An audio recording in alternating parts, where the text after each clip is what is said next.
सास का दूसरा रूप पति या सास। कविता ने टाइम देखा, घड़ी को 6 बजाते देख चौंक गई। कपिल ऑफिस से आते ही होंगे।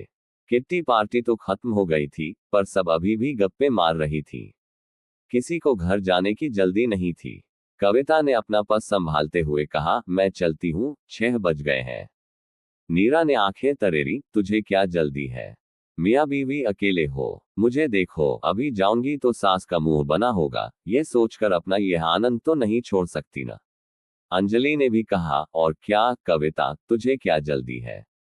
हम कौन सा रोज रोज मिलते हैं। हाँ, पर कपिल आने वाले होंगे। तो क्या हुआ? पति है, सास नहीं। आराम से बैठ, चलते हैं अभी। कविता बैठ तो गई, पर ध्यान कपिल और घर की तरफ ही था। दोपहर वह टीवी पर पुरानी मूवी देखने बैठ गई थी। सारा काम पड़ा रह गया था। घर बिखरा सा था। उसके कपड़े भी बेडरूम में फैले थे। ड्राइंग रूम भी अव्यवस्थित था। वह तो 4 बजे तैयार होकर पार्टी के लिए निकल आई थी। उसे अपनी सहेलियों के साथ मजा तो आ रहा था, पर घर की अव्यवस्था उसे चैन नहीं लेने दे रही थी। वह बैठ नहीं पाई, उठ गई। बोली, चलती हूँ यार, घर पर थोड़ा काम है। हाँ, तो जाकर देख लेना कौन सी तेरी सास है घर पर, आराम से कर लेना। सीमा झुंझलाई, ऐसे डर रही है जैसे सास हो घर पर। कविता मुस्कुराती हुई सबको बाय कहकर निकल आई। घर कुछ ही दूरी पर था।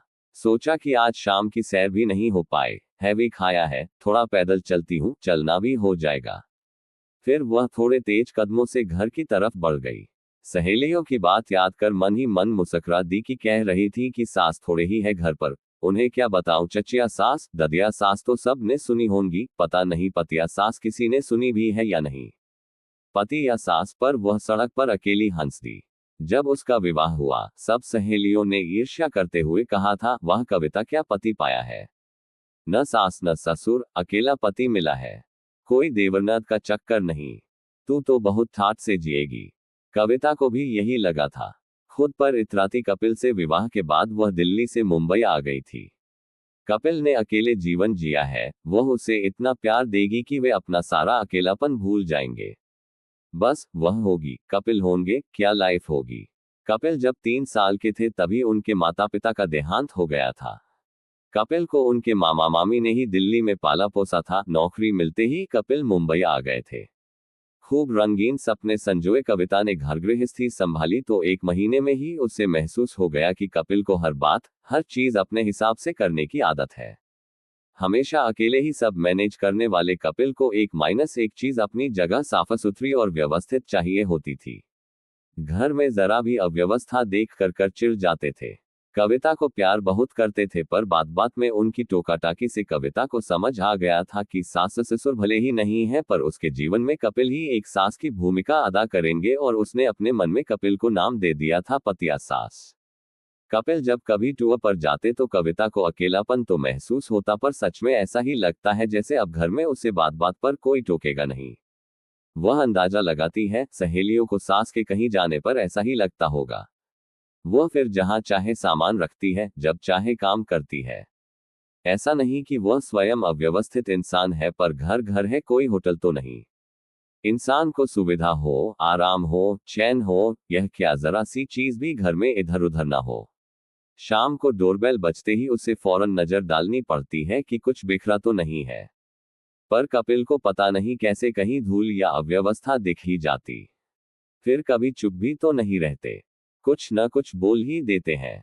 यहां तक कि जब किचन में भी आते हैं तो कविता को यही लगता है कि साक्षात सासू मां आ गई हैं। अरे ये डब्बा यहां क्यों रखती हो? फ्रिज इतना क्यों भरा है? बोतलें खाली क्यों है? मेड ने गैस स्टोव ठीक से साफ नहीं किया क्या? उसे बोलो कभी टाइल्स पर भी हाथ लगा ले। कई बार कविता कपिल को छेड़ते हुए कह भी देती, तुम्हें पता है तुम 2 in 1 हो। वे पूछते हैं, क्यों? तुम में मेरी सास भी छिपी है, जो सिर्फ मुझे दिखती है। इस बात पर कपिल झेपते हुए खुले दिल से हंसते तो वह भी कुछ नहीं कह पाती। सालों पहले उसने सोच लिया था कि इस पति या सास को जवाब नहीं देगी। लड़ाई झगड़ा उसकी फितरत में नहीं था। जानती थी टोकाटाकी होगी। ठीक है, होने दो, क्या जाता है, एक कान से सुनकर दूसरे से निकाल देती हूँ। अब तो विवाह को 20 साल हो गए हैं। एक बेटी है, सुरभि। सुरभि के साथ मिलकर वह अक्सर इस पतिया सास को छेड़ती रहती है। दो ही तो रास्ते हैं, या तो वह भी बहू बनकर इस पतिया सास से लड़ती रहे या फिर राता दिन होने वाली टोकाटाकी की तरफ ध्यान ही न दे, जैसा कि वह सचमुच सास होने पर करती। सुरभि भी क्लास से आती होगी। यह सोचते सोचते वह अपनी बिल्डिंग तक पहुंची ही थी कि देखा कपिल भी कार से उतर रहे थे। कविता को देखकर मुस्कुराए। कविता भी मुस्कुराए और घर जाकर होने वाले वार्तालाप का अंदाजा लगाया। अरे ये कपड़े क्यों फैले हैं? क्या करती हो तुम? 10 मिनट का काम था, ये सुरभि का चार्जर अभी तक यही रखा है, वगैरह वगैरह। कपिल के साथ ही वह लिफ्ट से ऊपर आई। घर का दरवाजा खोल ही रही थी कि कपिल ने कहा, कविता कल मेज से दरवाजा साफ करवा लेना, काफी धूल जमी है दरवाजे पर। अच्छा कहकर कविता ने मन ही मन कहा कि आ गई पतिया सास। कविता सावधान।